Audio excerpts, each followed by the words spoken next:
गिरफ्तारी को लेकर लगातार प्रोटेस्ट कर रहे हैं, आज भी कैंडल मार्च निकाला जा रहा है, प्रदर्शन भी किया जा रहा है, क्या कहना चाहेंगे? भाई नीचे कर ले यार, नीचे कर ले। इस बात को लेकर नाराजगी है कि भारतीय जनता पार्टी ने फर्जी मामले बना करके अरविंद केजरीवाल जी ने भरे कोर्ट में बताया कि 4 बयानों के आधार पे, सिर्फ 4 बयानों के आधार पे एक सिटिंग चीफ मिनिस्टर को इन्होंने गिरफ्तार कर लिया।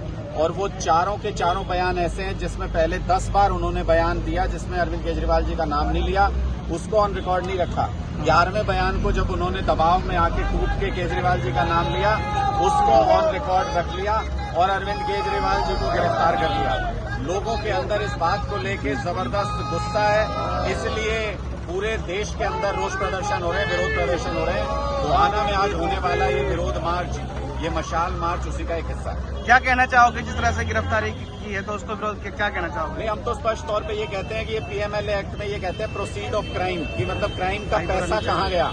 मैं तो स्पष्ट तौर पे ये कहना चाहता हूँ कि हमने सबूत पेश कर दिए हैं कि इलेक्टोरल बॉन्ड में ये डेटा निकल के आया है कि शराब घोटाले के जो मुख्य अभियुक्त थे, जो ऑरबिंदो फार्मा के शरद चंद्र रेड्डी जो मुख्य अभियुक्त थे, उनकी गिरफ्तारी के 5 दिन बाद 5 करोड़ रुपया बीजेपी के अकाउंट में गया।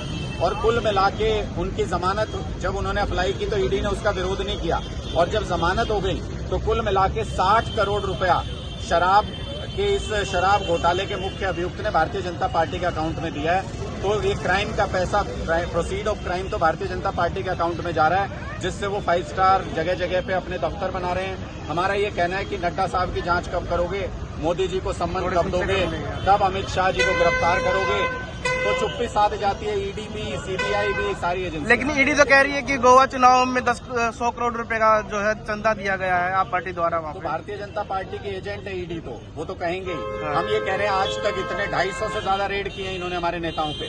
सत्येंद्र जैन अंदर है, मनीष सिसोदिया अंदर है, संजय सिंह अंदर है, अब अरविंद केजरीवाल जी की गिरफ्त में। उसके बावजूद आज तक हमारे किसी नेता के यहाँ से चवन्नी भी बरामद नहीं कर पाए, चवन्नी भी।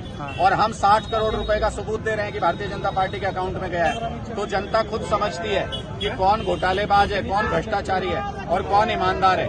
हम तो ये भी कहते हैं कि आज भी हमने ये मामला सामने रखा है, ईडी ने कोर्ट के अंदर ये कहा कि केजरीवाल जी अपने मोबाइल का पासवर्ड नहीं दे रहे। भाई मोबाइल का पासवर्ड क्यों चाहिए केजरीवाल जी का? जब क्राइम हुआ, जिस घोटाले की बात कर रहे हैं, वो घोटाले की बात तो 2 साल पहले की है। भाई नीचे कर लिया। उस वक्त जो फोन इस्तेमाल करते थे, ईडी ने खुद कहा कि वो फोन अब अरविंद केजरीवाल जी के पास नहीं है। 2-3 महीने पहले से जो फोन इस्तेमाल कर रहे हैं उसका पासवर्ड क्यों चाहिए?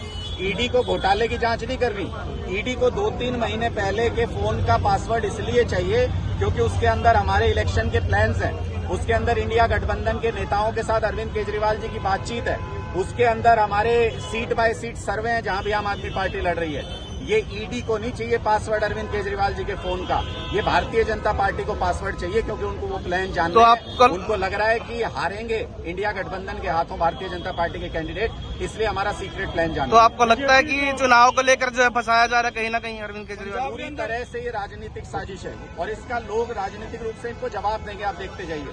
तानाशाही किसी की नहीं चली।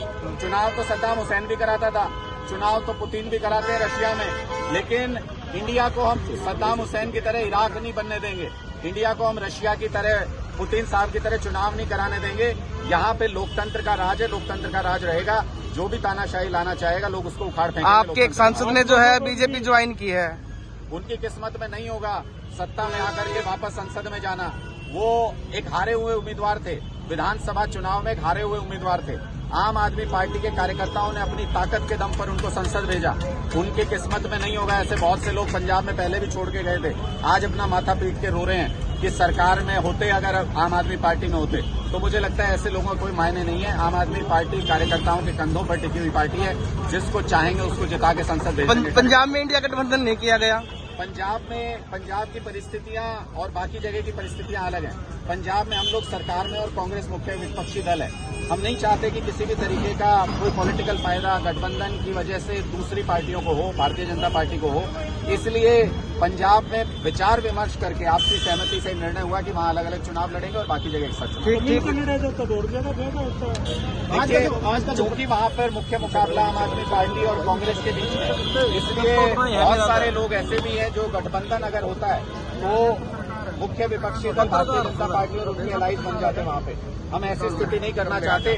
जो भी सांसद जीतेंगे, किसी के भी जीते आएंगे तो इंडिया गठबंधन में, इसलिए 13 की 13 सीटों का लक्ष्य लेके आम आदमी पार्टी वहाँ पे चल रही है और वहाँ हम इतने मजबूत भी हैं कि अपने दम पे 13 सीटें ला सकते हैं। आज का जो मंच का प्रदर्शन है वो इंडिया गठबंधन का है या आम आदमी पार्टी का? आज का प्रदर्शन अरविंद केजरीवाल जी की गिरफ्तारी के खिलाफ है।